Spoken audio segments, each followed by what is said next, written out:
Okay, ladies and gentlemen, I've got 1340. That means it's time to start our panel this afternoon. I want to thank everybody for being here at West this first day. I will tell you, well, first of all, I'm Ray Cross, and I work with AVSEA at the headquarters staff back in Fairfax, Virginia. And I just wanted to tell you, this is the most successful West we've ever had. And that's only due to your participation and your enthusiasm, so thank you for being here. This panel's a real treat to introduce. They're going to, back where I live, back inside the Beltway, talking about multi-domain operations is a lot of theory and a lot of PowerPoints. The officers in front of you, they're going to talk about real-world experience, real-world operations, and some of their perspective about multi-domain, across 5 domains, and making that a reality, and where are the investments needed to move that forward, what needs to be done. So without further ado, I'm going to turn it over to Colonel Jim Lively. I also remind everybody they're going to do about 15 to 20 minutes of speaking and then open it up to Q&A, and there's floor mics right here for you to ask your questions. Again, thank you, and Colonel Lively, over to you, sir. Okay, thanks. Well, good afternoon, and first of all, thanks to AVSEA for putting on a great panel. To me, obviously, the success of this entire event is because of the nature of the challenges we have in front of us, and it's a privilege to be up here with a couple of peers of mine. I got to start with a little bit of a story. So I've never done a panel like this at a large event, and I told Beef that, Jeremy Winters, and he said, that's okay, Jim. He's like, we're gonna have you go first and set this thing off because you're the MEF, et cetera. So I look up on the internet, I Google how to succeed at a panel, and I find this nice top 10 list. And the number one recommendation, it says, first is worst. Whatever you can do, don't go first. So Jeremy, I'm not sure what message you're trying to send me, but it is a privilege to be here. The other thing it says is get to know your audience. And so just real quick, military or just Killweb, all domain aficionados in the crowd, show of hands. Okay, awesome. Let's see, any of our industry partners in the crowd? Okay, great. And now media, journalists. Okay, just for you, if there's any mistakes today, it's Winters, Winters. You can quote him, and Jeremy, that's your payment for putting me first. But thanks for letting me sit on this today. I gave up command of the 11th MU back in August of last year, and after that, our MEF commander asked me to stand up what we call the G9. So I'm the Assistant Chief of Staff for Innovation, Experimentation, and Capability Development. And during my 2 years of command, we spent a lot of time talking about the Killweb. We spent a lot of time working with Fibron 1. I've got a partner here, Captain Torriello is here, the mighty Essex ARG, and we wrestled with this forward in 5th Fleet and also in Indo-PACOM. I learned a lot about this from Major Jorge Colon, I think is here. He should really be up here as a panelist, the smartest artillery officer I know. But I came out of that job, and then the CG had us stand up the G9 and focus on experimentation efforts across the MEF. And his guidance really was 3 things: alignment, coherency, and cohesion. And there was a sense that we needed to align better internally to the MEF, also externally with the Marine Corps Warfighting Lab and our partners around the Joint Force and certainly 3rd Fleet, but add coherency and cohesion to everything we're doing. And as we looked at the problem set, it was clear our biggest job was really focusing on this Killweb issue because I think, like many agree, it's one of our most critical requirements to do it at the speed and tempo that the operational environment demands. We also recognize it's not just lethality, it's the cognitive domain, it's effects, all effects, not just putting missiles onto people, which certainly is a part of it. And so we started to expand and really lean in from the MEF level and try to pull together the many fantastic efforts. And what I'll do before I hand it over to Kevin is really just, I would highlight is the MEF G9, because they're going to talk some details of things we are doing. I'll just highlight some observations, because I think part of the panel was to look at both successes but also challenges we've had. And so I'll give you 4 areas that I think we're wrestling with. There's success and opportunities there, and maybe that'll drive some of our questions and discussion as a group. First of all, there's a sense that we're in this high innovation period, incredible amount of alerting. Our Commandant pointed us at Force Design back in 19, so we're 42, 43 months into this. We're this big pivot hard towards a pacing threat. But that innovation comes with a lot of great thinking, but there's also a lot of activities. And we're trying to make sure we understand where and how those activities get nested and integrated better. In one sense, you got to be careful you don't have a lot of friction and no heat, if you know what I mean. You have to make sure that these things that we're doing at some point come together to realize capability. And so those are opportunities and risks there. Related to that, with all the innovation, experimentation, the FMF, the Fleet Marine Forces, are spending their money to fill some of the capability gaps while our institution develops long-term capabilities and programs of record. That's a positive thing. And Colonel Winters and Kevin Root are both going to talk about, I'm sure, places where they've learned and are applying or using their existing systems differently. But that also, again, great opportunity in learning, but it also presents some challenges. How do we take that stuff to scale? How do we innovate our non-programs of record and programs of record? What risk does that impose to us? How do we have bridging strategies that take us from a commercial off-the-shelf thing, which is solving a problem now, but do it faster? And so we're spending a lot of time thinking about that with our internal to the MEF, but also external with Headquarters Marine Corps. Related to that, we're seeing as we go fast on trying to generate capability here in the MEF, we've got to make sure it's interoperable. I'm personally spending a lot of time trying to read about what some people call the cost of commonality. I found an interesting study by our Naval postgraduate students about 5 or 6 years ago, looking at the Joint Light Tactical Vehicle program, and it was the cost, trying to understand what is the actual cost of commonality.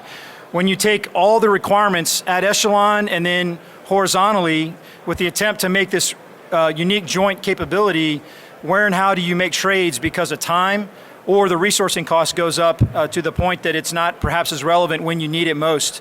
And so that's a critical component of our problem set, which I look forward to talking to as we move the panel forward.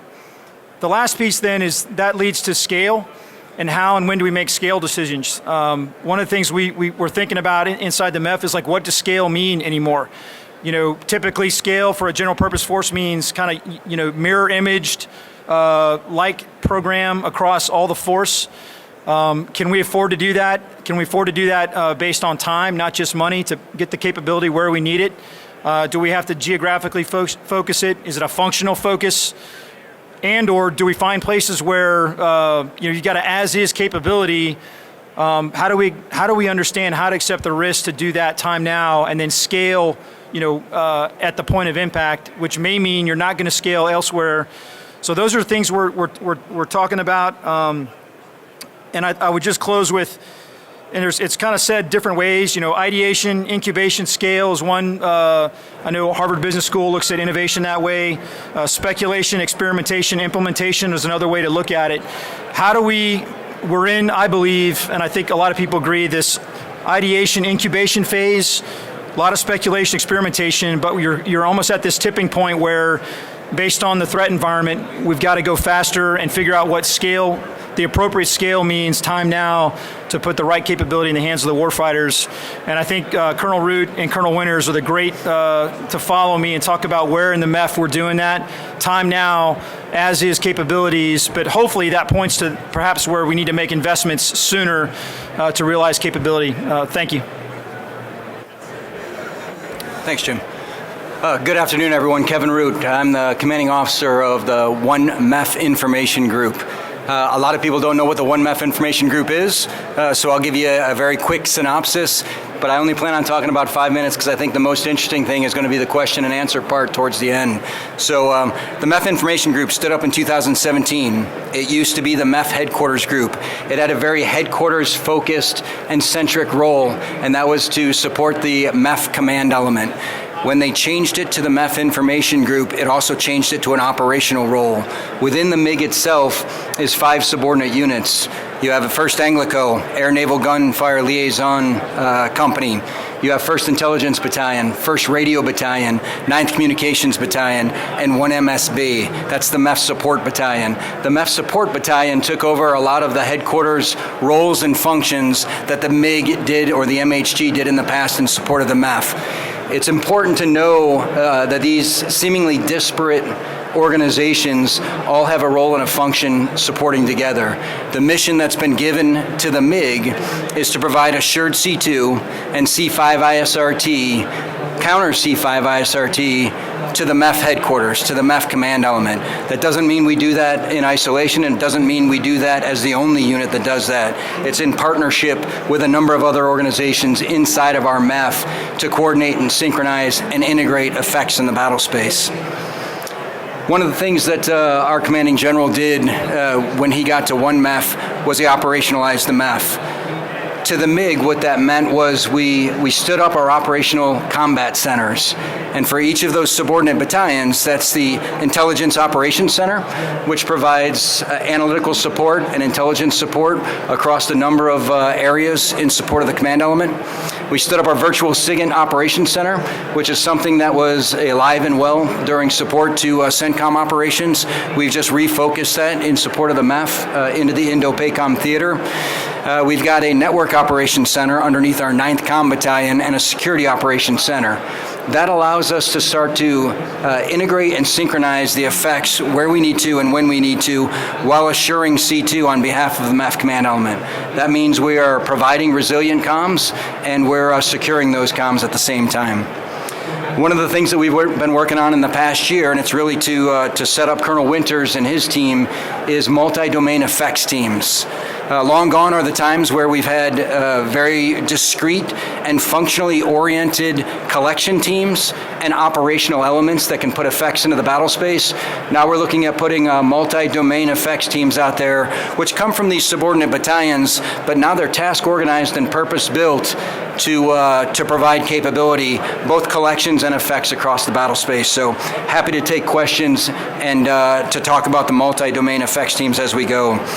The last thing that I'll leave it with that the MiG is truly focused on is operating at all levels in the NIPR, SIPR, and JWICS domains to bring together integrated and synchronized effects in the battle space.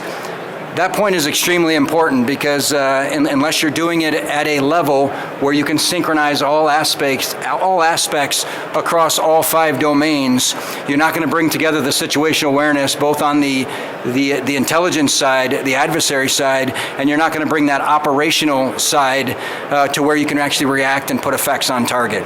So to us, it's about putting the right people in the right place so that we can put the right effects in time and space together. And I think Colonel Winters will talk a little bit more about that as he talks about his organization in the MAOC. Yeah, so good afternoon, everybody. Kevin just put the ball on the tee for me to hit it. So I'm going to kind of start where our Assistant Commandant really spent most of his time, which is talking about people. I'm a career air and missile defense officer, and the formation that I joined as a second lieutenant had these big green boxes. And they were the most capable command and control platform in the entire United States Marine Corps. From the instantiation of Alfred Cunningham figuring out how to fly a Marine airplane to today, we have been struggling, it's always a struggle, to make sure that that airplane, that aviation, the 6 functions of Marine aviation were integrated into maneuver forces, be they Marines on the ground, Marines afloat, Marines in vehicles, or Marines in other airplanes, in space, time, and effect, in order to have one thing, an outsized impact on our adversary. But I was stuck in a green box, and that box determined where I had to go and the things that I could do. And the work that all of you, especially our industry partners, have done thus far to get us out of that box has allowed us as commanders to unlock the potential of our Marines, to take the talent that exists within our Marines and sailors and that Naval Maritime Force, unlock their capabilities and distribute them across the battle space. But battle space is kind of key. And this is you're all gonna validate War College in the next minute of what I have to say. The United States Marine Corps is founded on a Bible called Warfighting. And that Warfighting Bible, MCDP1, talks about a single integrated battle space, where actions in one portion of the battle space can have a profound and unintended consequence against your adversary in other portions of the battle space. Where you can take the things that you have, and they're all lean. Marines don't have a lot of anything, but you can use them in an optimized way synchronized and integrated, or deconflicted. Integration's an art, deconfliction is science, in space-time and effect, to have that, the stuff that you validated in War College, to put the enemy on the horns of a combined arms dilemma, and to get past the domains of physical warfighting and into the one that matters most, the reason why we're fighting in the first place, the cognitive domain. All that being said, you have to be able to do something. So before I talk about what we did in the as-is, I just want to say thank you to our senior leaders, starting with our Commandant, and General Glavy just moved into the front here, so now the A-game. We got to bring our A-game now. But to Deputy Commandant for Information, the Deputy Commandant for Aviation, Plans, Policies, and Operations, and in our formation, the Commanding General of 1MEF and the Commanding General, from my perspective, of 3rd Marine Aircraft Wing. Our general officers, ladies and gentlemen, have a new definition of what risk really means.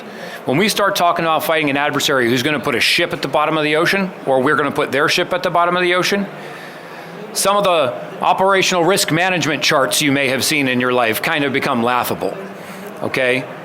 Instead, our commanders have charged us with taking the equipment that we have right now, to use an Admiral Aquilinoism, the as-is force, to create kill chains that federate across multiple different choices. A kill chain is a linear process. Sensor, C2 platform, effector.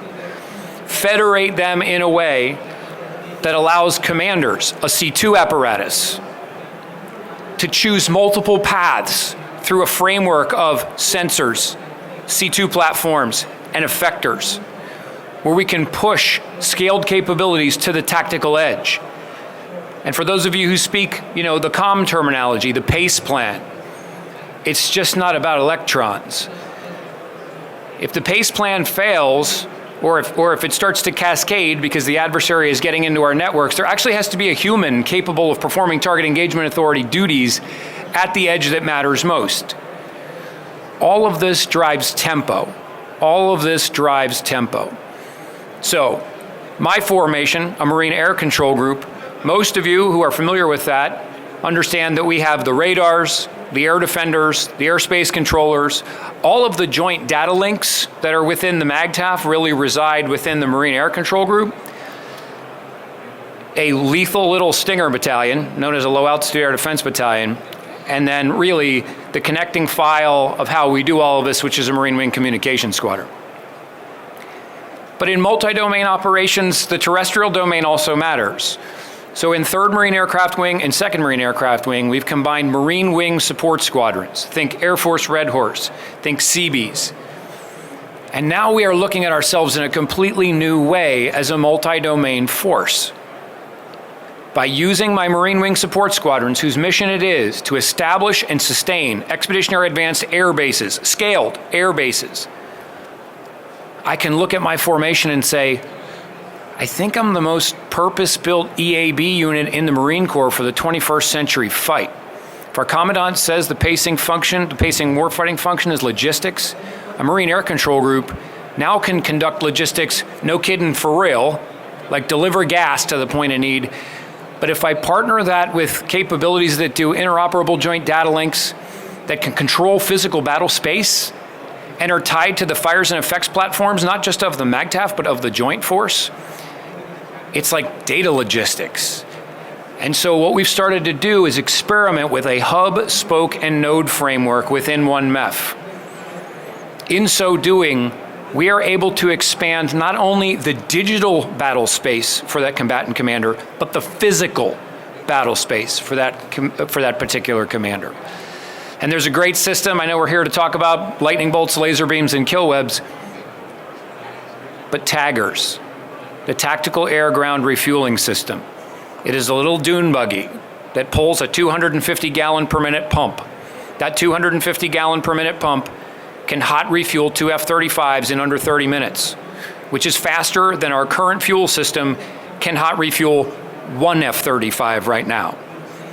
And we are thinking about platforms like that with our low altitude air defense capabilities of the MADIS, Marine Air Defense Integrated System, which LMADIS is on a little dune buggy itself. And we are thinking about expanding the digital and physical battle space in terms of raids.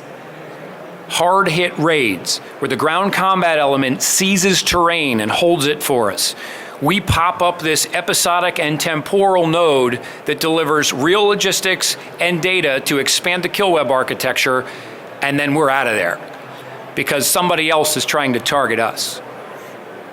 So because we developed all of these things in partnership with 1MIG and really led by Jim Lively's team up at the MEF and under the leadership of our commanding generals, Admiral Aquilino asked us, 1MEF and 3MEF, because we do have partners in the stand-in force as well, to demonstrate this on a football field behind his headquarters during his commander's conference. So what we did, 2 MEFs, Pacific Marines, we got together and we built a command and control architecture for multi-domain operations. At the task force level, we developed a thing called the ADOC, the All Domain Operations Center. If you're tracking what the Army's doing with their multi-domain task forces, they have one of those things as well. But at the task force level, using the task force commander's authorities, and frankly, the fact that they have G shops instead of S shops, more senior people, they get into all of the joint processes, targeting, collections, air tasking, and they served as a higher echelon command and control node for our multi-domain operations center, or MDOC. That is the confluence of 2 commandant force design planning teams. One, an aviation planning team to take our old legacy air command and control agencies and combine them into one multifunction air operations center that can provide basically within the terrestrial domains, battle space command and control, fused tactical information links, and frankly can work with any maneuver force, Marines, submarines, US Air Force, and surface action groups. We take that capability and we partner with 1MIG and the multi-domain C2 integrated planning team, which, to use Anglico terms, it's like a supporting arms liaison team from the MIG. And what we get out of the MIG and the MEF headquarters is ELIN, GEOIN, all source fusion, space, LNO at the edge, cyber, LNO at the edge, MISO at the edge, the 1MEF Fires and Effects Coordination Center team to help us basically call for fire. But if you think about it, the thing that resonates with people across all of the domains is tempo. And how do you consolidate all of this stuff across multiple networks in order to generate that tempo? For 7 days, we conducted real-world, constructive operations inside the first island chain. It's about as far as I'm going to go with that. But real airplanes, real submarines, real surface action combatants operating inside the first island chain under an all-domain command and control architecture that's designed to fight tonight. Pretty impressive. The Marines did phenomenal. All of our joint force players did phenomenal. We aligned the 2 MEFs, which was pretty cool, and then pressurized upstream to the Echelon 2 headquarters, who have to take, and Admiral Paparo just talked about the fact that he's the JTF commander. We are starting to allow those commands in Hawaii to see themselves more than just administrative headquarters doing things like GFM and all that other stuff. They're seeing themselves like, wow, if those young Marines on that football field behind Camp Smith's headquarters can put together a command and control apparatus that can really, no kidding, send digital electrons all over the place. There were some air gaps. There were air gaps. We didn't plug SIPR into NIPR. We didn't plug SIPR into JWICS. There were Marines who were literally just typing things in that was coming off of JWICS, because I don't need to know how you got the thing. I just need to know that that is an enemy surface combatant that my people flying in Link 16 cannot see right now, to allow those decision makers to get into the mindset they need to be in to go into the WES. Wasn't perfect. But what I will tell you is that we are now going forward, Northern Edge 23, Bala-Katan, a variety of exercises that you'll see in the Indo-PACOM AOR, 1MEF's Multifunction Air Operations Center and the Multi-Domain Operations Center partners that we have with 1MIG are now one of the key elements of Admiral Aquilino's Joint Fires Network. I mean, literally, like, I'm taking receipt of that stuff right now so our Marines can get the training that they need and go out and provide that interoperable fabric of data as a service, targeting data as a service that doesn't have USMC painted on the side of it, because I kind of don't care. It doesn't say USN, US Air Force, it doesn't say Royal Australian Air Force or Royal Air Force. It just says that is an adversary surface combatant at these geolocation. This is the last time we had custody of it, or we still maintain custody of it. And then the shape of the little icon, if it's like this, that you can shoot it. It's hostile. If it's still a little staple flying around, there are target engagement authorities that are working that at higher echelons, but the idea in Endgame is to push all of this stuff right here in the joint helmet mounted queuing system of one of your sons or daughters, right? In the monocle of the, super awesome Army soldier with the cool helmet. Or to our allies and partners in places like Taiwan, or the Japanese Western Islands, or our Australian partners on a ship. So that way we can have people making decisions about fused information at relevant times to keep the tempo up and get into the cognitive domain of our adversaries. So there's our pitch, ladies and gentlemen. And now we'd like to open it to the floor for questions. There's some mics back here.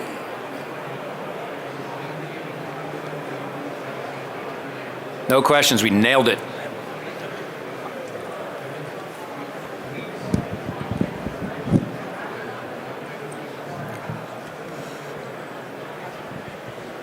Hi, thank you for the presentation. I'm Catherine Carter from Tritus, and we do encryption of data at all levels of classification, whether wired or wireless. So what steps are you taking to encrypt that data, and then what are your needs from industry to ensure that the data is encrypted both at rest and in transit? You?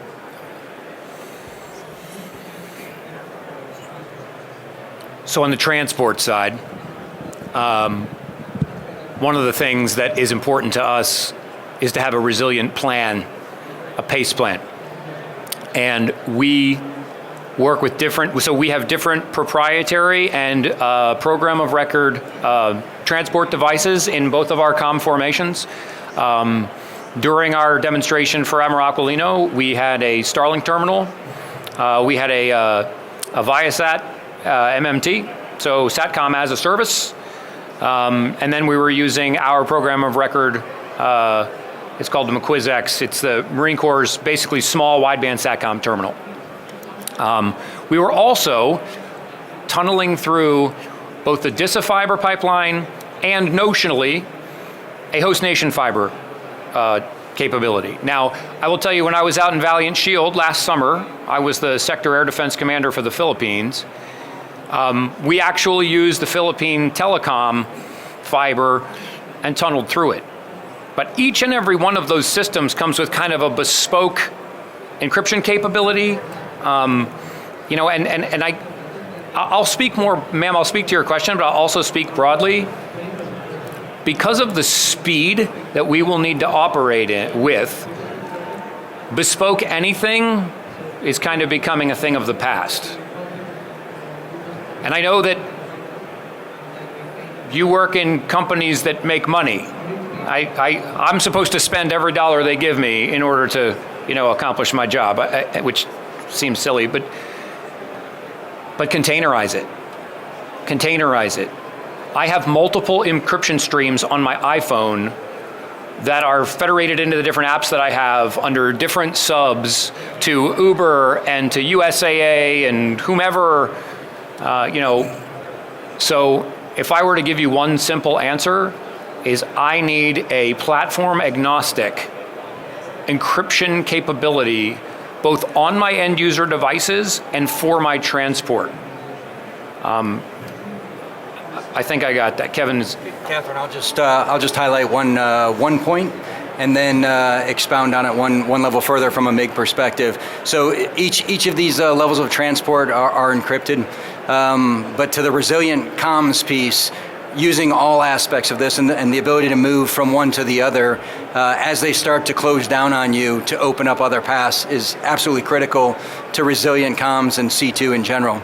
I think what I would add to that from a MiG perspective is the defensive cyber operations that are taking place to actually secure the networks and defend the networks, and doing that in combination, because partnerships are important, in combination with our MAR4 Cyber and their ability to work on the MCSEN or the Marine Corps network, enterprise network, and for 9th Com specifically underneath 1MiG to really focus on that deployed network, and the tactical grid, as we put it out there, is extremely important as well. And I just want to come back around on this, because people ask you when you're a commander, hey, what do you really want, right? And part of command is defining end states that seem almost panaceic to your junior folks, and then resourcing them, and it turns out they arrive at a lot of them.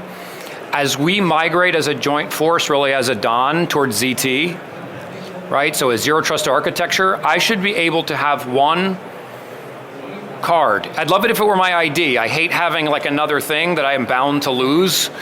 I want one token where I can stick it into a computer and it gives me any network I have that I need access to. I mean, kind of like you do boot camp on your Mac, but like I can Alt-Tab or, sort of Control-Alt-Delete into another operating system, and there's JWICs. One platform, data at rest, where that's the encryption I really need, so that I can get to the edge with that thing, and if I don't have the credentials, I can't get to that network. I can't get to that data. But if I do have the credentials and I'm the decision maker, the last thing I want, and the last thing that someone like General Glavy wants as a 3-star, is that the fire support coordinator for all of these domains is the leader, the person in charge, because that's the only person who can actually access the systems or has the read-ons. That's an insoluble type of solution. You can't have a stratified, it needs to be one integrated framework. So you want to know what I want in encryption at the edge for my tactical warfighters who actually really honestly close kill chains? That. One card. Now the institution will give these people the badges that they need so they can play in those atmospheres, but I need a system, one system, with digital encryption that allows me to do that. Hey, this is Sachin Jain from General Electric. Each service has its own program for multi-domain operations. For instance, Navy has Project Overmatch, Army has Project Convergence, Air Force, JADC2. You talked about the program that you guys have. Are there any plans to converge all of these programs into one and leverage the technologies that are being developed in the other programs? Yes, sir. So first of all, let's tighten up your question. The Air Force has ABMS. That's correct. The DoD Yes. has JADC2. Yes. Now, the Marine Corps, I previously served under my favorite Marine, Major General Lorna Malloch. I'll follow that lady anywhere. But I was her deputy in Headquarters Marine Corps C4 when we were really developing this, when another mentor of mine, Lieutenant General Dennis Crowell, also an Air Command and Control officer, developed JADC2. The Marine Corps is a part of the Department of the Navy's Project Overmatch. Okay. But we did not develop a service-specific strategy on JADC2. And at the time, petulant Colonel Winters was poking at General Malloch, ma'am, we should develop a strategy for this. I graduated from the National War College. They taught me to write strategies. I'm supposed to write a strategy.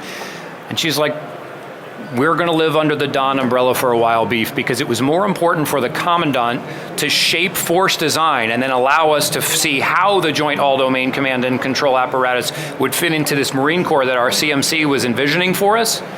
So it was about strategic patience. I learned a lesson. The second lesson I learned about that is by not having a service strategy, we have been able to be insurgents. So people in the JADC2 space talk about it like it's stuff. JADC2 is about a decision advantage enabled through data. And if Dennis Crowell were here today, he'd probably tell you the same thing. He would say it better than me. But it's about gaining a decision advantage and focusing on data, not stuff. And because we didn't have the Project Overmatch was about stuff. There were certain things that the Navy had to do to achieve some of those goals. ABMS the same way, as is Project Convergence. We're about battle space, decision superiority, and lethality. And so by putting a guy like Jim Lively in charge of the 1MEF sort of kill web and kill chain design, working laterally with our stand-in force partners in 3MEF, and developing the framework that we're developing, sharing it with the Marines on the East Coast who are downrange in Europe, we are really focused on the people and the processes and not the technology of command and control. We're coming to you for the technology, but the thing is, we're not trying to build the airplane while we're flying it. We still have to fight right now. So I can't stand units down and say, no, you're the very special JADC2 unit, we'll stand you back up when we come up with the new thing. Nope. There is only one MiG, there's only one MACG-38, and there's only one of him in the entire MEF and only one of me. So we are not afforded that opportunity. So in fact, I think that with these types of things we're talking about here, there's a little bit of a warfighting insurgency going on because we're not fixated on this gadget that's going to save us from ourselves. We've put the power in our young people. And we've put the power in the idea of combined arms in multiple domains. But I started with aviation. You add Kevin's domains of cyberspace, space, there's undersea that we are still working with. You start to federate those domains, but you have a way of getting about it and people that just can figure it out. You guys can throw all the new technology you wanted us. We're waiting to catch it. But I have people that are ready to fight with it if you gave it to me and I walked out the door and you never saw me again. And so that's my perspective with all these kids that are out here doing the thing. And that's where I think we are seeing successes at different scales just because of our ethos. And I would just add, that's kind of the way I framed our challenges. Every thing that you mentioned in organization, I think that's that pool and reservoir of high innovation, a lot of incubation, a lot of experimentation. When and how do we go to scale, and what does scale mean, right? And I think that's the coin of the realm right now. I think we found capabilities that work. How do we get to a decision where you're going to have to buy down or accept some of the risk that we traditionally buy down with long scale decisions? How do you accept that now? Because sometimes it seems like we talk about that risk like it's only in the risk of a program that doesn't get, that we shortcut, right? The reality is right now, and I think what you're seeing in the Fleet Marine Forces is we're seeing the risk coming at us if we've got to go do this. And so we've got to make sure we balance the risk correctly. No one up here suggests it's easy. These are one, it's real resources, and there's real risk to the networks if you shortchange capability development. And last thing, I think that's the exemplar too of do we understand the cost of commonality? And in the sense, in the quest to get this, one thing or kind of family of things. Are you transferring risk forward because your pursuit? Again, don't have perfect answers, but that's dead center of almost every discussion we have about the decision to get a non-program record, a COTS software, hardware. So great question. I wish we had better answers, but you're dead center of like what we're wrestling with. Thank you. Good afternoon, gents. Noah Melgar here with 525 Tech. It's training exercise sustainment question here. We've been doing a lot of land, air, and sea pieces within the multi-domain operations for a while. So a lot of it really goes to what's this contested information environment that we're going to stack on top of that, where we can bring in all MOSs, EW from SIGINT to offensive cyber, defensive cyber, and have a sandbox environment where you can test, train, and do layered effects together. What's the vision right now for that? So right now there's a number of different training environments that we have. One of the problems, and you're alluding to it, is that they don't all connect. So although we can go to a space range and work on space things, we can also go to a cyber range and a cyber environment, connecting those in a meaningful way with the physical environments, and the cognitive from a psychological operations perspective, I think is what you're getting at. There are a number of different efforts moving forward right now. To date, I haven't seen one that brings them all together. So it's a great point. Don't know if that answers your question. I agree with you. Thank you, sir. Yeah. Yeah, and our Project Tripoli, which is part of Training and Education 2030, which is a Commandant initiative, is trying to get after that problem, to allow the people that like command and control and do stuff in the physical domains with what Kevin's team do in more ethereal domains, and put us on kind of an environment that at least is, I'm careful not to use the term fully informed, but it's fulsome in so much as we can actually do these combined arms TTPs together, literally like a call for fire for, an integrated strike against an adversary. One of the things that's more of an operational approach that gets after your question, because you asked a very much a training-centric question in the environments that we're able to train in. The authorities don't all reside in the same place, and this is tangential to your question, but it's really important because functionally up each of these areas is where you have to push a request and a requirement to actually get support in each of those areas. So synchronizing and integrating effects, not only in a training environment, but in a real world environment, takes time because we don't own the authorities for a lot of these, and it's key partnerships in a number of locations, but specifically through our MEF channels and up through our combatant command, but also to the National Capital Region. We're working on a daily basis to be able to have a tactical advantage, but a lot of those permissions and authorities come from places that we don't technically have. Thank you. Hi, Josh Powell with Ultra. I recognize a couple of you there. With spectrum operations being one of the bigger problem sets, I'm kind of curious on how the MiG and the MACG are planning on deconflicting in the future, whether it's offensively or defensively when it comes to spectrum. Thanks. You want to start with this one? Yeah, well, so just for the record, everybody, that is my first platoon sergeant that just asked that question. So that guy changed my Marine Corps diapers.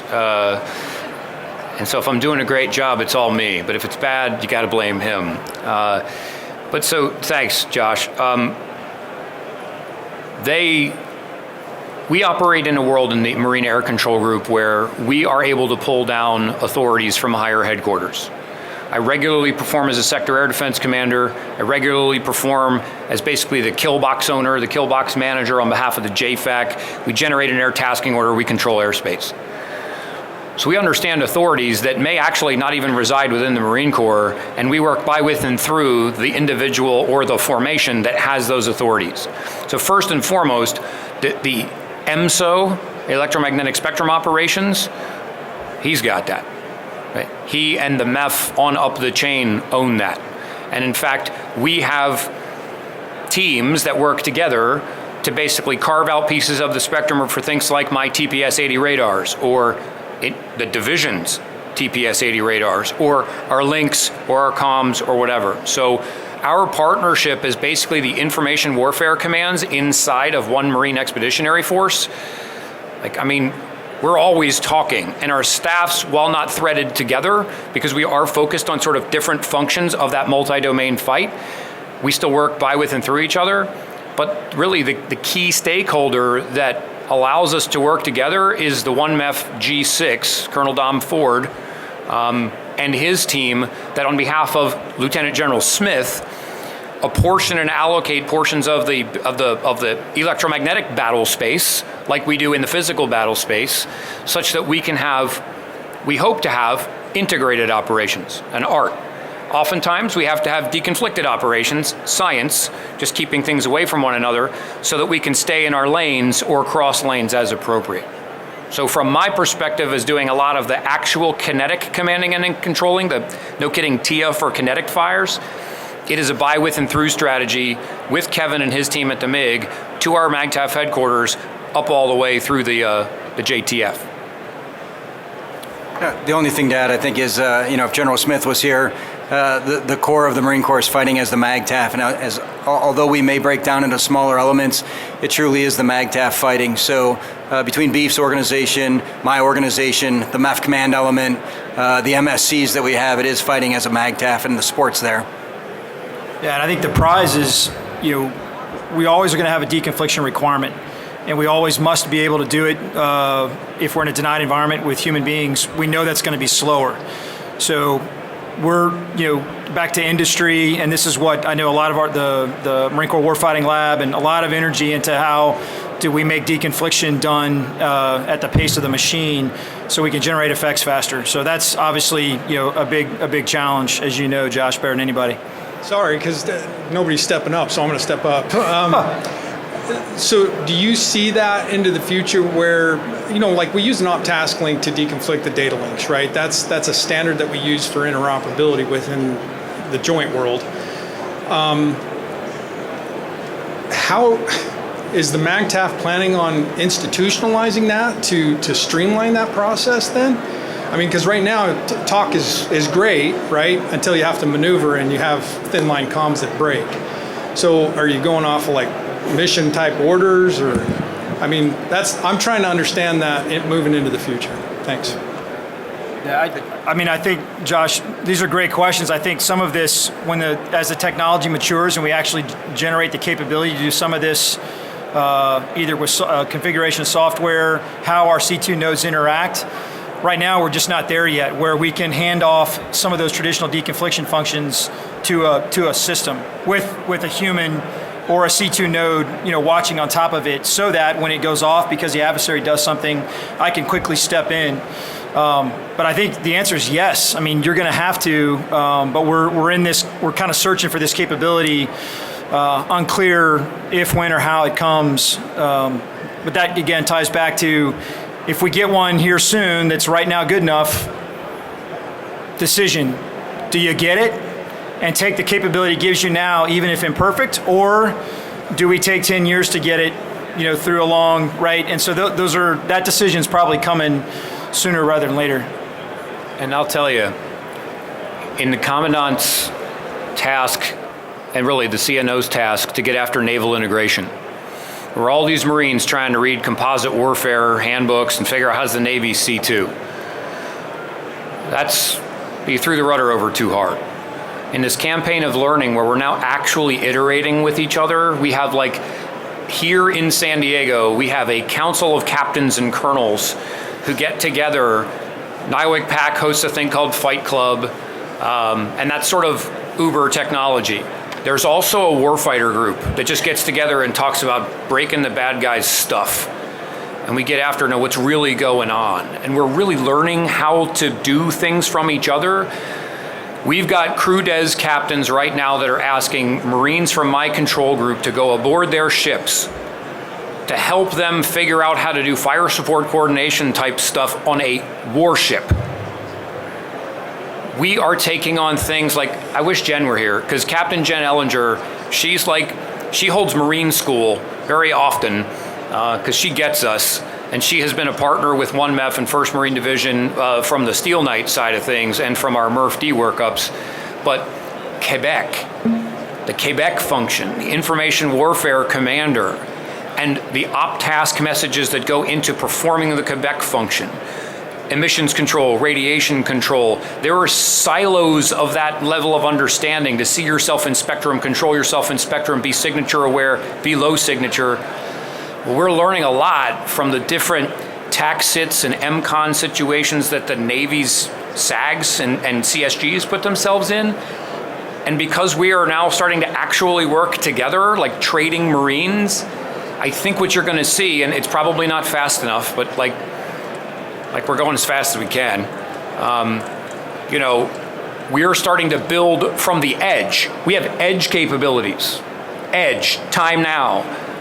But instead of building the thing from the 5-sided building forward, where all the B2, C2, WGs are already baked in, nope. I got some warfighters that can go kill some bad guys. Check. Now you put the senior folks, like the majors and the gunnery sergeants and the chiefs, they're watching this, taking the notes, and they're figuring these processes out. Edge processes, not that support higher headquarters, that push to higher headquarters the things that we need. So this iteration was first focused on the edge. To your question, sir, JADC2 kind of starts way back at the mothership, like an iceberg. We focus on the network. We're at the very tippy top of the network where the bad guys live. But now we're backing that out to go, okay, now how do I get that spectrum to that individual? How do I get that naval strike missile all of those things, Josh. So we're working on that. And I think as, we kind of time out in command, the next generation, they're going to start to see, okay, now how do I do this at scale, like Colonel Lively's talking about? Hey, gentlemen. Paul Puckett. I'm the CTO of a company called Clarity. Just got done with a lot of work in the Army to include multi-domain task force. Have you mapped out the system-to-system or human-to-system or human-to-human communication and interfaces for where data is either structured or unstructured? That's either accelerating how you leverage multi-domain operations or slowing down how you leverage multi-domain operations. And with that map, have you identified opportunities for greater efficiency or effectiveness in conducting, because like you said, industry brings technology, you bring the people and the processes, for actually making your use of people and processes more effective or efficient for the mission? No. Straight up no. So to the gentleman's question about JADC2 and my seemingly rah-rah coach in the locker room story about like we're doing this at the edge and we can kill bad guys today. No.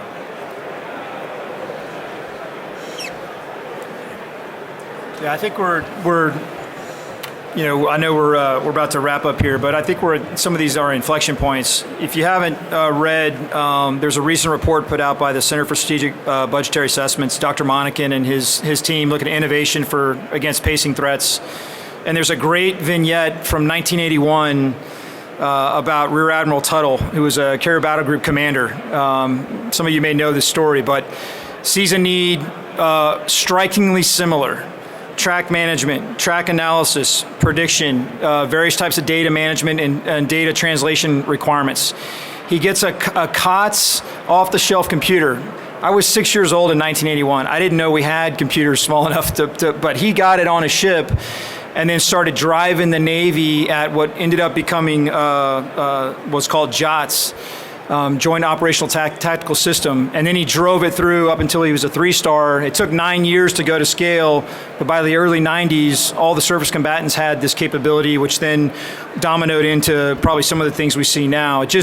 There was a choice to take a COTS thing, put it on a carrier, and I'm sure I'd love to find the rest of the story because I'm sure there was a lot of red tape to cut through. I think the growing concern is we don't have 9 years. And so how do you pick some winners now? We know that software, and it's interesting, there's a great quote that he was pointing the Navy in 1981 at needing to invest in software, not hardware. That seems like anathema, but I think we're still facing some of those same challenges. How do we go fast, and how do we pick winners faster and put equipment down in the hands of warfighters like Kevin and Beef and their team? So, that's our challenge at hand for sure. We're getting the shot clock is going off. All right, one final call for questions. All right. Colonels, thank you very much. On behalf of AFCEA and USNI, thanks for taking the time today. Audience, please join me in a round of applause for the great speaking today.